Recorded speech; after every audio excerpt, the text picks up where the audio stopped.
Just got done polishing and waxing, putting done on this truck.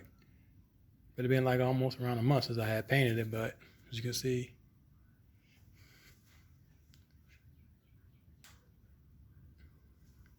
that spot right there, like should have painted a little darker right there. You can see when I painted. See the light spots right around the door. You can see it. Over here don't look as bad.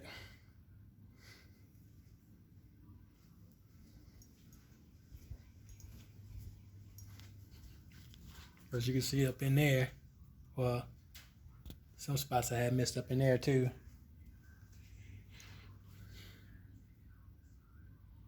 Overall, they ain't real bad.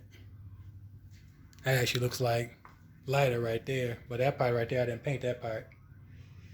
It looks lighter right there than they do right here.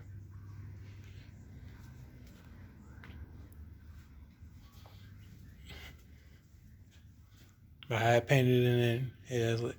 I think the day after I painted, it was like 9 degrees humidity though.